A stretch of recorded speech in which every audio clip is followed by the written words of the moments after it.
साथियों नमस्कार। आइए प्रबोधिनी देवोत्थान एकादशी का महत्व सुनते हैं। ब्रह्मा जी बोले, हे मुनि श्रेष्ठ, अब आप पापों को नष्ट करने वाली तथा पुण्य और मुक्ति को देने वाली प्रबोधिनी एकादशी का महत्व सुनिए। भागीरथी गंगा तथा तीर्थ, नदी, समुद्र आदि तभी तक फल देते हैं जब तक प्रबोधिनी एकादशी नहीं आती। कार्तिक मास की शुक्ल पक्ष की प्रबोधिनी एकादशी के व्रत का फल 1,000 अश्वमेघ तथा 100 राजसूय यज्ञ के फल के बराबर होता है। नारद जी ने पूछा कि हे पिताजी, यह संध्या को भोजन करने से, रात्रि में भोजन करने से तथा पूरे दिन उपवास करने से क्या क्या फल मिलता है, उसे आप समझाइए। ब्रह्मा जी बोले कि हे नारद, एक संध्या को भोजन करने से 1 जन्म का, रात्रि को भोजन करने से 2 जन्म का तथा पूरे दिन उपवास करने से 7 जन्म के समस्त पाप नष्ट हो जाते हैं। प्रबोधिनी एकादशी के व्रत के प्रभाव से सुमेरु पर्वत के समान कठिन पाप क्षण मात्र में ही नष्ट हो जाते हैं। अनेकों पूर्व जन्म के किए हुए बुरे कर्मों को यह प्रबोधिनी एकादशी का व्रत क्षण भर में नष्ट कर देता है। जो मनुष्य अपने स्वभाव अनुसार इस प्रबोधिनी एकादशी का विधि पूर्वक व्रत करते हैं, उन्हें पूर्ण फल प्राप्त होता है। हे मुनीश्वर, जो मनुष्य श्रद्धा पूर्वक थोड़ा भी पुण्य करते हैं, उनका वह पुण्य पर्वत के समान अटल हो जाता है। जो मनुष्य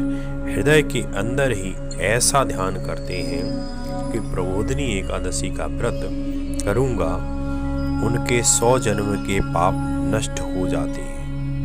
जो मनुष्य प्रबोधिनी एकादशी के दिन रात्र को जागरण करता है, उनकी बीती हुई तथा आने वाली 10,000 पीढ़ियां विष्णु लोक में जाकर वास करती हैं और नरक में उनके अनेकों दुखों को भोगते हुए पितृ विष्णु लोक में जाकर सुख भोगते हैं। ब्रह्म हत्या आदि महान पापों में प्रबोधिनी एकादशी का व्रत करने से धुल जाते हैं।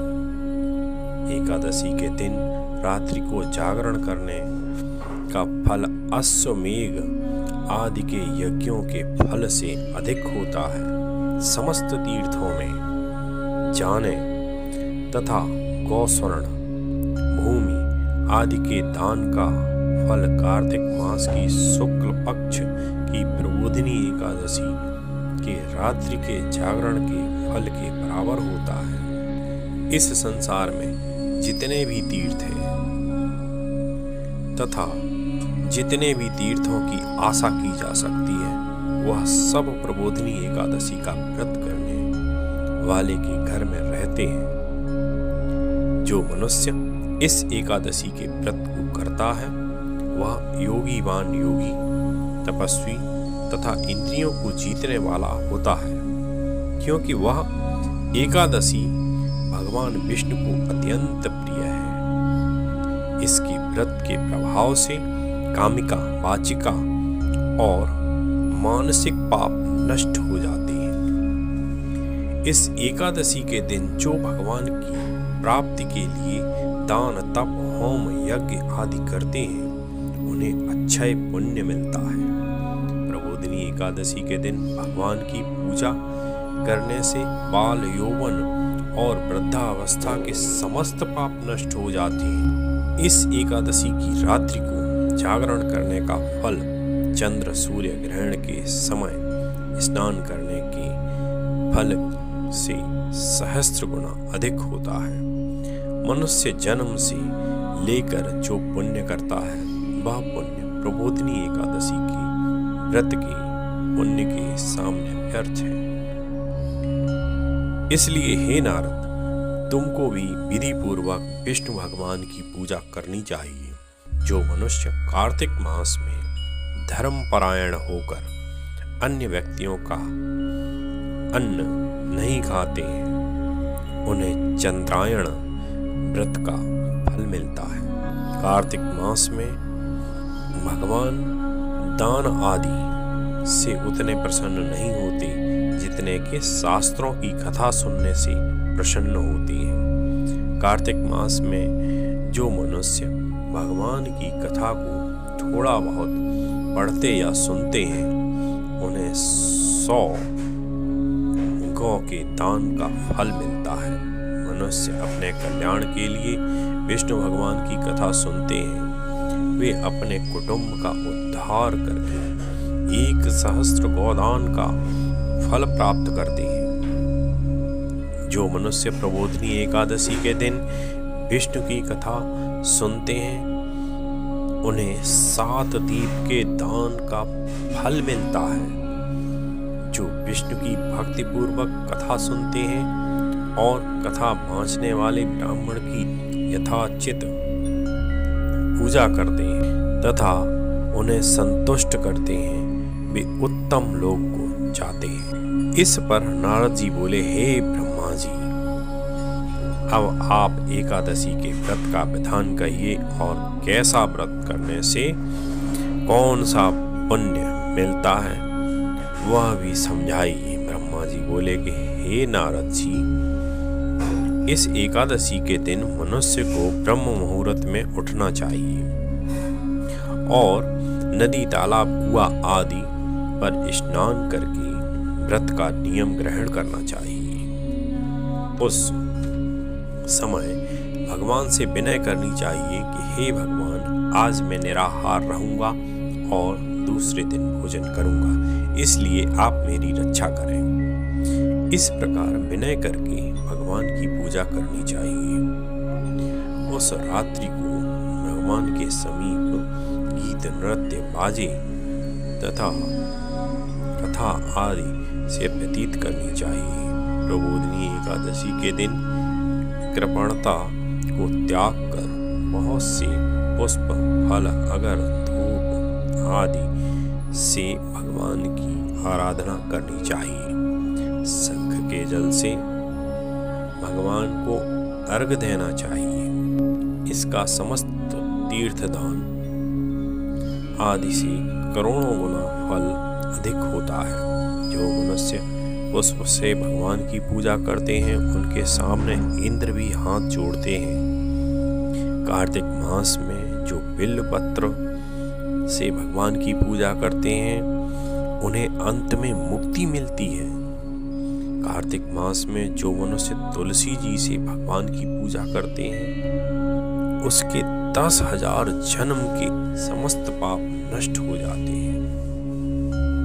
जो मनुष्य इस मास में श्री तुलसी जी के दर्शन करते हैं या छूते हैं या ध्यान करते हैं या रोपण अथवा सेवा करते हैं, वे 10,000 कोटि युग तक भगवान के घर में रहते हैं।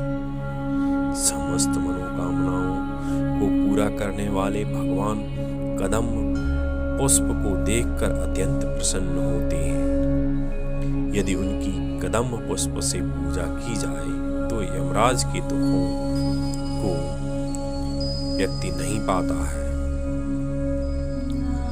जो गुलाब के पुष्प से भगवान की पूजा करते हैं, उन्हें मुक्ति मिलती है। जो मनुष्य बकुल और अशोक के फूलों से भगवान की पूजा करते हैं, वे अत्यंत काल तक शोक से रहित होते हैं। जो मनुष्य विष्णु भगवान की सफेद और लाल कनेर के फूलों से पूजा करते हैं, उन पर भगवान अत्यंत प्रसन्न होते हैं। जो मनुष्य विष्णु भगवान की दूर्वा दल से पूजा करते हैं, वे पूजा के फल से 100 गुना फल अधिक पाते हैं। जो भगवान की समीपत्र से पूजा करते हैं, वे भयानक यमराज के मार्ग को सरलता से पार कर जाते हैं।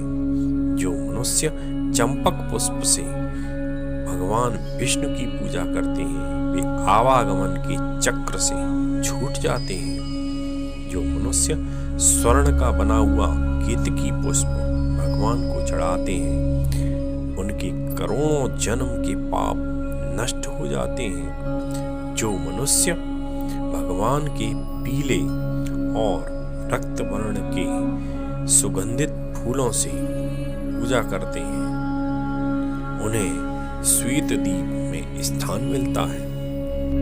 इस प्रकार रात्रि में भगवान की पूजा करके प्रातः स्नान करना चाहिए। स्नान के पश्चात भगवान की पूजा करनी चाहिए।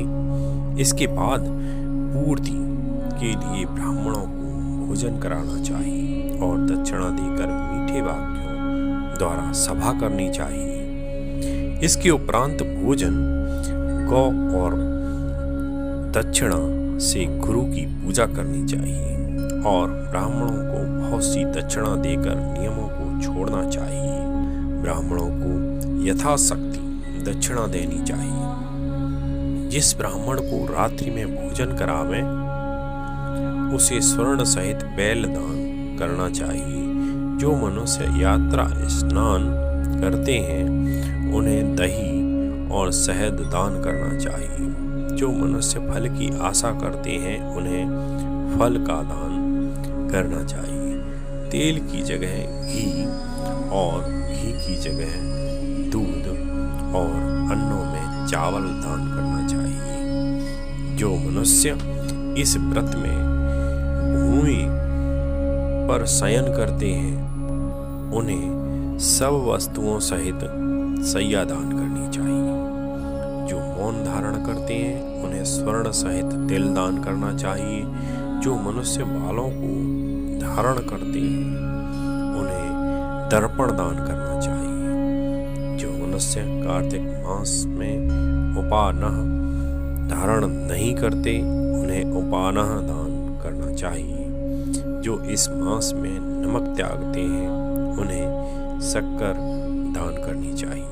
जो मनुष्य नित्य प्रति देव मंदिरों में दीप जलाते हैं उन्हें स्वर्ण या तांबे के दिए को घी तथा बत्ती सहित दान करना चाहिए।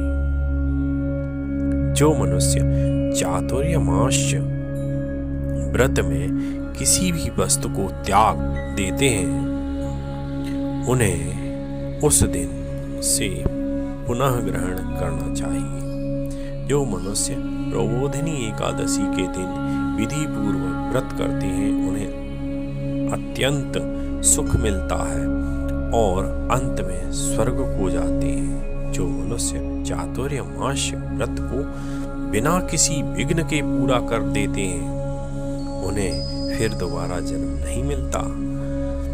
जिन मनुष्यों का व्रत खंडित हो जाता है वह नरक को जाते हैं। जो मनुष्य इस एकादशी के महात्म को सुनता और पढ़ता है उसे अनेक गोदान का फल मिलता है। कथा संपन्न होती है। राधे राधे।